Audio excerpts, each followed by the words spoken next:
Hello everyone and welcome back to the channel. It's me, Antonio, back with another video today for the family. We are out and about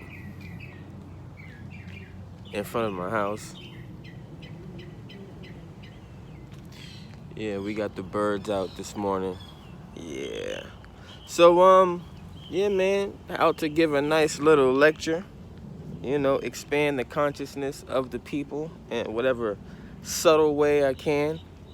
So we recently had the full moon, of course. A lot of closure, a lot of effort and energy and hard work being put in. So I thought, why not put out a little bit more information, more research I've been doing, just contemplating more things.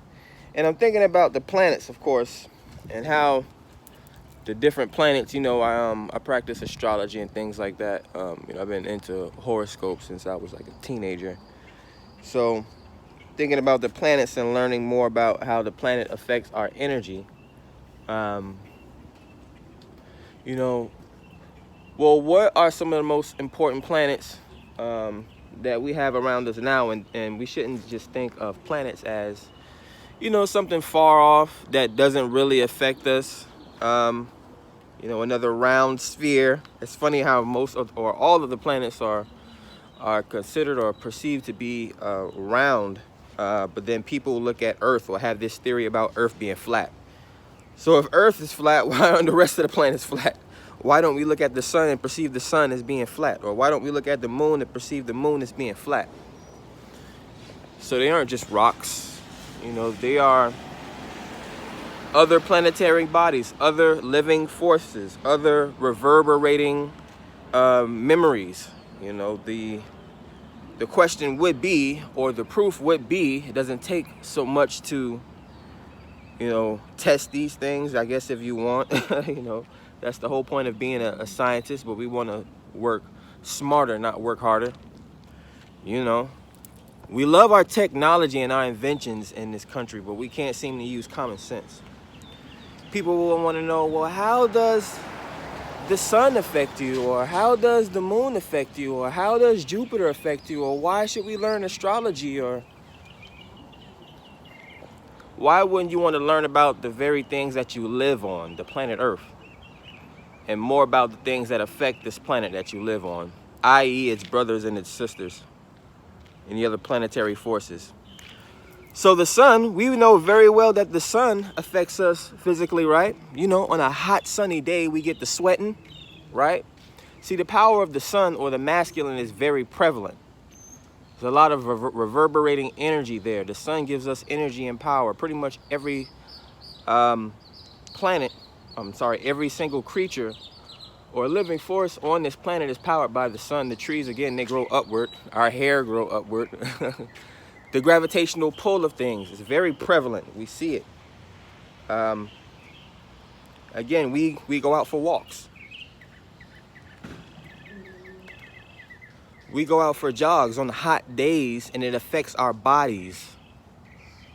We sweat, we lose weight, right? There's the physical proof. The moon is similar in very subtle ways, just like your father is different or separate from your mother. Your mother had a lot of secrets. Your mother always kept your was your father's spine. It was his backbone. We see the sun all the time. The sun doesn't really change. It just goes up and it comes down. We love the sun. It's always great to have your father in your life. And your mother, of course, is very important. She's the one that birthed you. All life starts from the womb. And we know how women have menstrual cycles and their emotions are linked to the moon. You see how subtle that is? So it does indeed affect us mentally, but overall more mentally, because women, or the feminine, or the moon, is more subtle. It doesn't even show. We don't even know what the other side of the moon looks like.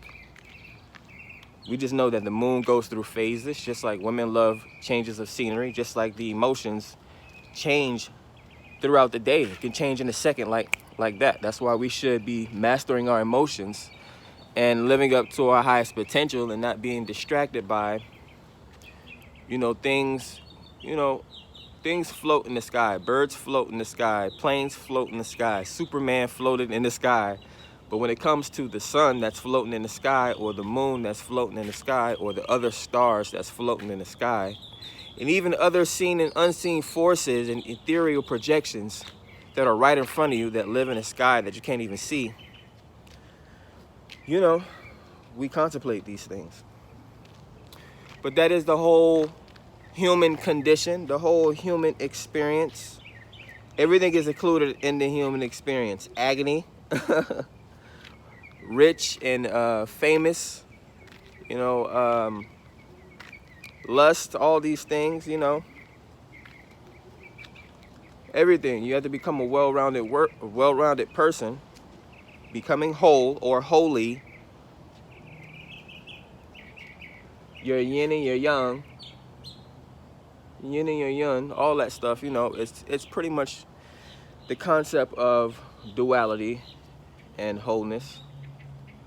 You know, we can't just worship the sun or think the sun is everything. What about the daughter, or what about the mother moon? So yeah, indeed, you know, again,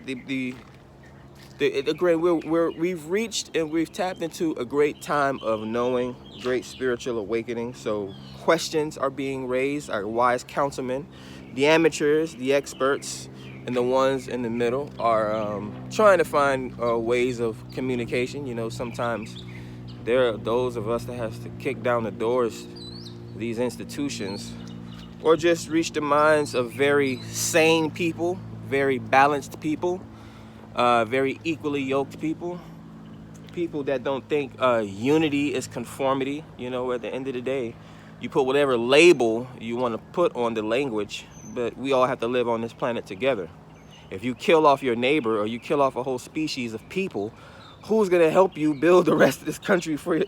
Like, especially if your culture did not have the specific power or the specific intelligence or knowledge to help us survive a specific wave. Like,